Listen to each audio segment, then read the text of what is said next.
Kebakaran Glodok Plaza menjadi salah satu peristiwa paling mengejutkan yang menyita perhatian publik. Namun, apakah ini hanya sekadar tragedi kebakaran biasa? Atau ada misteri tersembunyi di balik api yang melahap pusat perdagangan bersejarah ini? Dalam video ini, kami mengupas secara dramatis kisah di balik kebakaran Glodok Plaza. Mulai dari teori konspirasi, sejarah gelap kawasan Glodok, hingga simbol-simbol misterius yang memunculkan pertanyaan. Apakah ini tanda akhir zaman? Temukan jawabannya dalam narasi penuh ketegangan dan misteri yang menggugah iman dan kesadaran kita. Jangan lupa untuk like, komen, dan subscribe untuk cerita menarik lainnya. Malam itu, Jakarta diselimuti keheningan. Namun, ketenangan yang biasa menyelimuti kawasan Glodok mendadak terkoyak oleh suara ledakan keras, diikuti dengan kobaran api yang membumbung tinggi dari dalam gedung Glodok Plaza. Para pedagang yang masih membereskan dagangan mereka di sekitar area berlari panik, berteriak memanggil-manggil anggota keluarga mereka. Api! Api di lantai atas! Teriak seorang pria tua sambil menunjuk ke arah gedung yang mulai memerah oleh nyala api yang liar. Langit malam yang gelap berubah menjadi terang, memantulkan warna oranye menyala yang menelan bangunan tua itu. Sirene pemadam kebakaran segera terdengar mendekat, memecah hiruk-pikuk suasana. Petugas dengan sigap turun dari mobil pemadam, membawa selang dan peralatan, namun mereka segera menyadari bahwa api ini tidak seperti kebakaran biasa. Meski air terus disemprotkan, nyala api seolah semakin membesar, seakan-akan menantang usaha mereka. Ini tidak masuk akal, bisik salah satu petugas kepada rekannya. Api ini seperti punya nyawa. Di sela-sela usaha pemadaman, seorang pedagang tua, Pak Johan, berdiri terpaku di tepi trotoar, wajahnya pucat pasi. Ia mengaku melihat sesuatu yang tidak biasa beberapa menit sebelum kebakaran terjadi. Saya sedang menutup toko, tiba-tiba ada cahaya terang sekali dari lantai 3. Tapi anehnya, itu bukan lampu. Itu seperti kilatan, seperti petir, katanya dengan suara gemetar. Ceritanya membuat bulu kuduk orang-orang yang mendengarnya berdiri, tapi sebagian besar menganggapnya hanya omong kosong orang tua yang syok. Ketika api semakin meluas, seorang saksi lain, seorang wanita muda bernama Mira, bercerita bahwa ia mendengar suara seperti gemuruh dari dalam gedung. Bunyinya seperti banyak orang berteriak. Tapi gedung itu sudah kosong jam segitu. Tidak mungkin ada orang di dalam, ujarnya sambil memeluk anak kecil yang terus menangis ketakutan. Banyak warga yang mulai bertanya-tanya, apa sebenarnya yang terjadi di Glodok Plaza malam ini? Di sudut lain, seorang pria yang dikenal sebagai Ustadz lokal, Ustadz Hilmi, berdiri diam, memandangi api dengan tatapan penuh arti. Ia menggumamkan doa perlindungan sambil berkata kepada para warga di sekitarnya, "Ingatlah, tidak ada musibah yang terjadi tanpa kehendak Allah. Barangkali ini peringatan bagi kita semua untuk kembali kepadanya." Kata-katanya membuat suasana semakin mencekam, karena beberapa warga mulai menangis, mengingat dosa-dosa mereka. Ketika malam semakin larut, api tetap tidak menunjukkan tanda-tanda mereda. Warga yang berkumpul di sekitar mulai berbicara tentang berbagai teori, dari korsleting listrik hingga hal-hal mistis. Salah seorang ibu-ibu bercerita tentang ramalan lama yang pernah ia dengar, Glodok adalah tempat pertemuan dunia manusia dan jin. Kalau ada api besar, itu pertanda mereka murka. Desas-desus ini menyebar cepat, membuat banyak orang semakin diliputi rasa takut. Di antara kekacauan itu, seorang jurnalis muda bernama Raka tiba di lokasi dengan kamera di tangannya. Ia segera memulai tugasnya, merekam api yang terus melahap bangunan bersejarah itu. Namun, saat ia mendekat untuk mendapatkan gambar yang lebih jelas, ia merasakan hawa panas yang begitu menusuk, lebih dari yang pernah ia alami sebelumnya di kebakaran lain. Apa ini benar-benar hanya kebakaran biasa? Gumamnya pada diri sendiri, tatapannya terpaku pada kobaran api yang tampak begitu hidup. Ketika akhirnya fajar menyingsing, api di Glodok Plaza mulai mereda, meninggalkan puing-puing hitam yang masih mengepul. Namun, bagi warga yang menyaksikan peristiwa ini, malam itu meninggalkan tanda tanya besar dan rasa takut yang mendalam. Apa yang sebenarnya terjadi? Apakah ini hanya musibah? Ataukah peringatan dari Allah untuk umat manusia? Raka tahu, peristiwa ini bukan hanya tentang gedung yang terbakar. Ada sesuatu yang lebih besar sedang terjadi, dan ia bertekad untuk mencari tahu kebenarannya. Setelah kebakaran hebat yang menghanguskan Glodok Plaza, kawasan itu berubah menjadi puing-puing yang penuh dengan abu dan arang. Asap tipis masih mengepul dari sisa-sisa bangunan, seolah menjadi saksi bisu dari tragedi malam sebelumnya. Raka kembali ke lokasi di pagi hari, berharap bisa menggali lebih dalam tentang apa yang sebenarnya terjadi.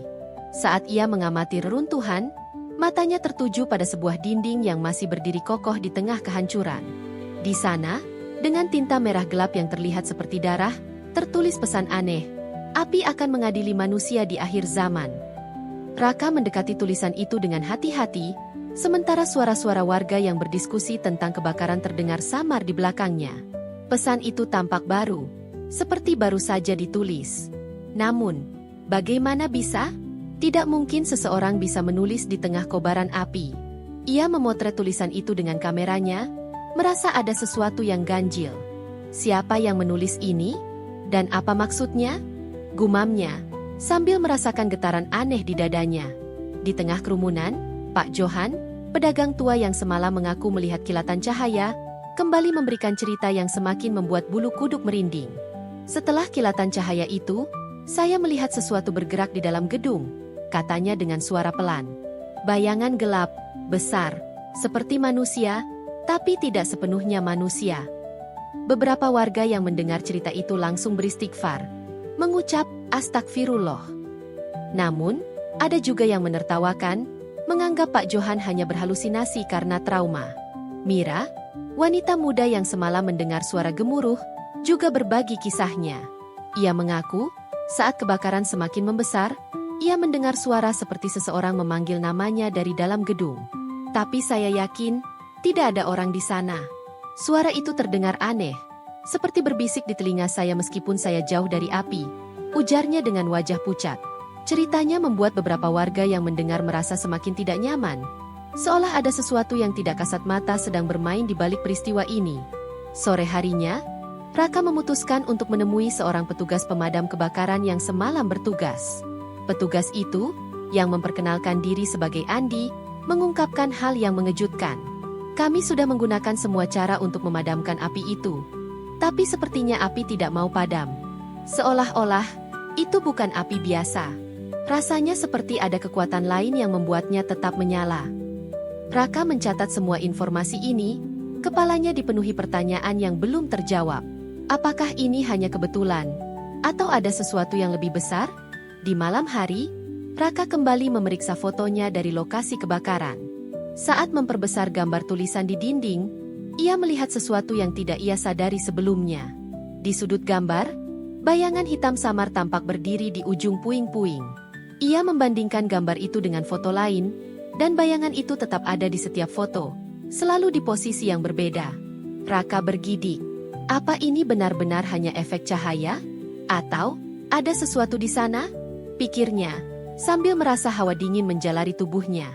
Keanehan tidak berhenti di situ. Malam itu, Raka bermimpi tentang seorang wanita berpakaian putih dengan mata yang penuh kesedihan. Wanita itu berdiri di depan puing-puing Glodok Plaza dan berkata dengan suara yang lembut namun menusuk, "Api ini adalah peringatan, bukan kehancuran. Tapi jika manusia tidak berubah, kehancuran akan segera datang."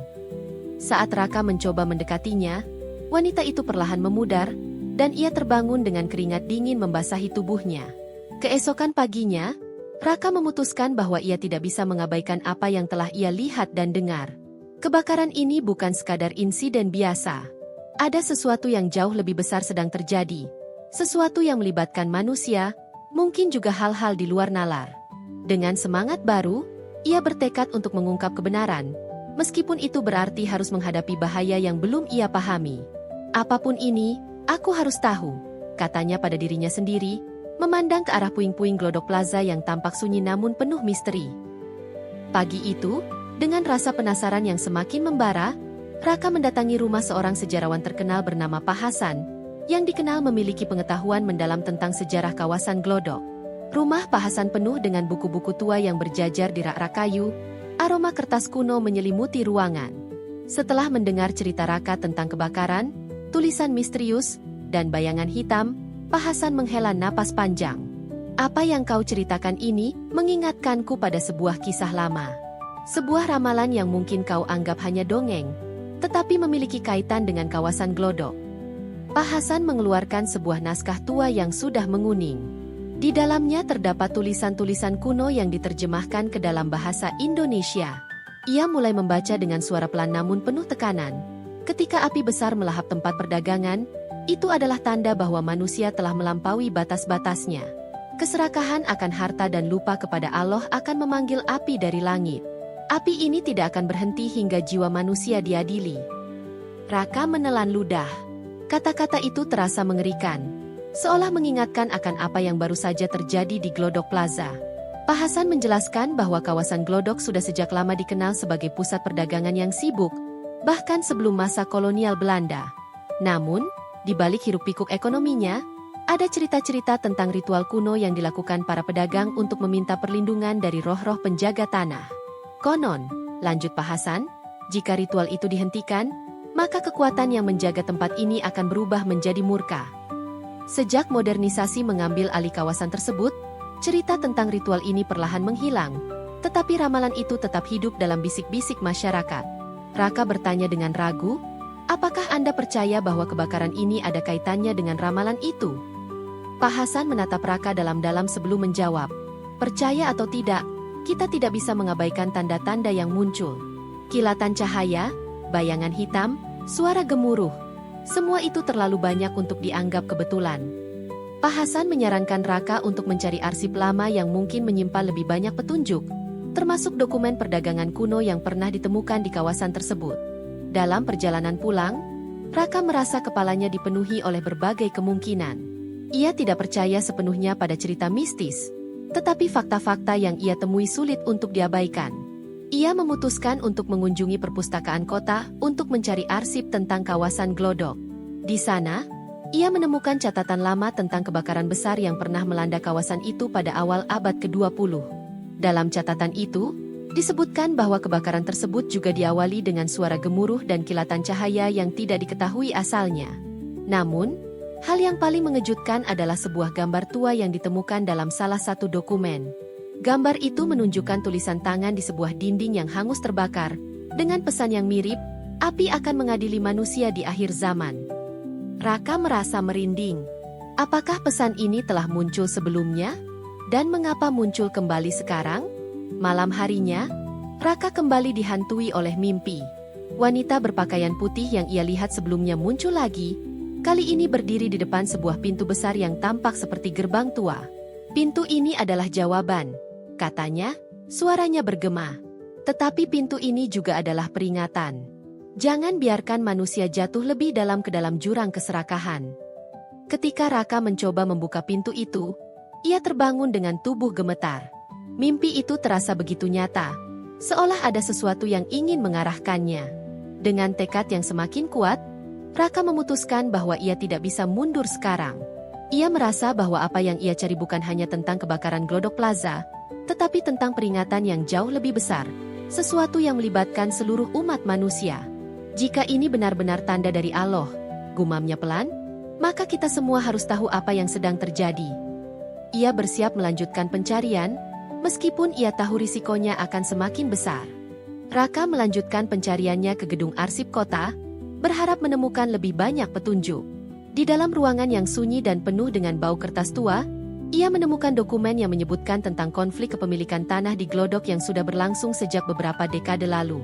Namun, yang paling mencengangkan adalah laporan rahasia dari awal tahun 2000-an, yang menyebutkan adanya kebakaran kecil di tempat yang sama, diduga akibat sabotase untuk mengusir para pedagang kecil demi proyek properti besar. Jadi ini bukan pertama kalinya? Gumam Raka, menatap laporan itu dengan perasaan campur aduk. Ketika ia menggali lebih dalam, Raka menemukan bukti yang lebih mencurigakan. Salah satu dokumen mengungkap bahwa tanah tempat Glodok Plaza berdiri pernah terlibat dalam sengketa hukum yang melibatkan pengusaha besar. Nama-nama yang tercantum di dalamnya termasuk tokoh-tokoh berpengaruh yang kini memiliki posisi strategis di pemerintahan dan dunia bisnis. Apakah kebakaran ini disengaja untuk tujuan tertentu? Pikirnya. Ia merasakan dadanya berdebar-debar, seperti tengah mendekati sesuatu yang besar dan berbahaya. Malam harinya, saat Raka sedang menyusun catatannya di rumah, ia menerima telepon dari nomor yang tidak dikenal. Suara di ujung sana terdengar berat dan dingin. "Berhenti mencari tahu, atau kau akan menyesal," kata suara itu sebelum langsung menutup telepon. Raka terpaku sejenak. Ancaman itu membuatnya semakin yakin bahwa ia berada di jalur yang benar. Namun, ia juga sadar bahwa semakin dalam ia menggali, semakin besar bahaya yang mengintainya. Keesokan harinya, Raka menemui Andi, petugas pemadam kebakaran yang sebelumnya ia wawancarai. Dengan nada serius, Andi mengatakan bahwa setelah kebakaran Glodok Plaza, ada laporan aneh dari rekan-rekannya. Mereka menemukan tangki bahan kimia yang seharusnya tidak berada di dalam gedung. Sepertinya ada yang sengaja menyimpan bahan itu untuk mempercepat penyebaran api, ujar Andi dengan nada berbisik. Informasi ini memperkuat dugaan Raka bahwa kebakaran itu bukan murni kecelakaan, melainkan bagian dari skenario yang lebih besar. Namun, teka-teki tidak berhenti di situ. Saat Raka mencoba menghubungi salah satu saksi penting dari dokumen yang ia temukan, ia mendapat kabar bahwa orang tersebut telah menghilang secara misterius. Raka mulai merasa bahwa dirinya diawasi. Beberapa kali ia melihat kendaraan hitam yang sama melintas di depan rumahnya, dan langkah kakinya terasa diawasi saat berada di tempat umum. Tekanan ini mulai menguji keberanian Raka, tetapi ia tahu bahwa mundur bukanlah pilihan. Di tengah ketegangan ini, Raka kembali dihantui oleh mimpi aneh. Kali ini, wanita berpakaian putih yang sering muncul dalam mimpinya berbicara lebih tegas. Kebakaran ini bukan hanya tentang api. Ini adalah cerminan hati manusia yang penuh keserakahan. Jika kau tidak mengungkap kebenarannya, maka kehancuran yang lebih besar akan datang. Suaranya seperti memerintah, dan Raka terbangun dengan tubuh berkeringat. Ia merasa mimpi ini bukan sekadar bunga tidur, tetapi sebuah pesan yang harus ia pahami. Raka akhirnya memutuskan untuk menulis artikel investigasi besar-besaran tentang semua yang ia temukan. Ia tahu ini berisiko, tetapi ia percaya masyarakat harus tahu kebenarannya. Namun, saat ia hampir selesai menulis, ia mendapati komputer dan dokumen-dokumennya telah dirusak oleh seseorang yang masuk tanpa izin ke rumahnya. Pesannya jelas, ada pihak yang ingin menghentikannya. Namun, hal ini justru semakin memotivasi Raka. Apapun yang terjadi, aku harus menyelesaikan ini, ujarnya pada dirinya sendiri, menatap layar komputer yang mati. Di penghujung bab ini, Raka berdiri di depan reruntuhan Glodok Plaza yang sunyi di malam hari. Dengan hanya lampu jalan yang redup, ia memandangi puing-puing itu dan merenungkan apa yang sebenarnya ia hadapi. Apakah ini sekadar konspirasi manusia, atau ada campur tangan tak kasat mata yang lebih besar? Dalam hati, ia berdoa kepada Allah agar diberi kekuatan untuk melanjutkan perjuangannya, meski ia tahu ancaman nyata semakin mendekat. Malam itu, Raka memutuskan untuk melangkah lebih jauh. Meskipun ia tahu ancaman kini berada di setiap sudut. Ia kembali ke Glodok Plaza, tempat puing-puing gedung masih berdiri sebagai saksi bisu dari tragedi besar itu. Namun, kali ini ia tidak datang untuk mencari bukti fisik. Ia datang untuk mencari jawaban di balik perasaan ganjil yang terus menghantuinya sejak kebakaran terjadi. Dengan senter di tangan dan keberanian yang mulai goyah, Raka memasuki area reruntuhan yang sunyi. Saat ia menyusuri lorong-lorong gelap yang penuh dengan abu, Raka merasakan hawa dingin yang menusuk, meskipun malam itu udara Jakarta terasa hangat. Langkahnya terhenti ketika ia melihat sesuatu di dinding yang sebelumnya tidak ia perhatikan. Di salah satu sisi tembok yang hangus, terdapat simbol aneh yang tampak seperti ukiran kuno. Simbol itu menyerupai mata besar yang mengawasi, dikelilingi oleh api yang menyala-nyala. "Apa ini?" gumamnya. Sementara tangannya gemetar mencoba memotretnya. Tiba-tiba, suara gemuruh terdengar dari kejauhan, membuat jantung Raka berdegup kencang. Ia berbalik dan melihat bayangan besar bergerak di antara puing-puing. Bayangan itu semakin mendekat, dan Raka merasa kakinya tertancap ke tanah, tidak mampu bergerak. Dari bayangan itu, terdengar suara yang berat dan menggelegar, namun sulit dimengerti. Raka hanya mampu memejamkan mata sambil berdoa, "Ya Allah, lindungi aku dari apapun ini." Ketika ia membuka mata, bayangan itu menghilang, tetapi suasana menjadi lebih mencekam. Di tanah tempat bayangan itu sebelumnya berdiri, ia menemukan sepotong kertas yang sudah terbakar sebagian. Tulisan di atasnya hampir tidak terbaca, tetapi satu kalimat tersisa, yang mengabaikan tanda akan menyesali hari terakhirnya. Kata-kata itu menghantui pikiran Raka. Ia mengambil kertas itu dengan hati-hati, lalu bergegas meninggalkan tempat tersebut, merasa bahwa ia sudah cukup lama bermain-main dengan bahaya. Keesokan paginya, Raka bertemu kembali dengan Pak Hasan untuk menunjukkan temuan barunya. Ketika Pak Hasan melihat simbol mata yang dipotret Raka, ia terdiam cukup lama. Simbol ini, katanya sambil menghela napas, adalah tanda dari legenda lama. Ini disebut mata penghakiman. Dalam beberapa cerita kuno, simbol ini dikatakan muncul sebagai peringatan dari Allah bahwa manusia telah melampaui batas mereka. Jika simbol ini muncul, itu berarti kehancuran besar sudah diambang pintu. Raka merasa merinding mendengar penjelasan itu. Ia mulai menyadari bahwa kebakaran ini bukan hanya tentang konspirasi manusia, tetapi mungkin juga melibatkan sesuatu yang lebih besar dan di luar pemahaman. Namun, ia juga tahu bahwa menyebarkan cerita ini tidak akan mudah. Siapa yang akan percaya bahwa ada tanda-tanda gaib di balik kebakaran sebuah pusat perdagangan modern? Di tengah kebimbangannya, Raka memutuskan untuk menerbitkan artikel yang menggabungkan semua temuannya. Bukti konspirasi, sejarah gelap glodok, hingga misteri simbol mata penghakiman. Artikel itu segera menjadi viral, memicu berbagai reaksi dari masyarakat. Sebagian menganggapnya sebagai peringatan untuk kembali kepada Allah, sementara yang lain mengecamnya sebagai teori konspirasi tak berdasar. Namun, di balik semua keramaian, Raka tahu bahwa ia telah melakukan yang terbaik untuk mengungkap kebenaran. Cerita ini berakhir dengan Raka berdiri di sebuah bukit kecil yang menghadap ke Jakarta pada malam hari. Ia memandang kota yang gemerlap dengan lampu-lampunya, bertanya-tanya apakah tanda-tanda yang ia temukan akan diabaikan, ataukah masyarakat akan mengambil hikmah dari semua ini. Jika ini adalah peringatan, gumamnya pelan, maka aku berharap kita tidak terlambat untuk berubah. Dalam hatinya, ia berdoa kepada Allah agar manusia diberi kesempatan kedua, sebelum api yang lebih besar datang untuk mengadili dunia.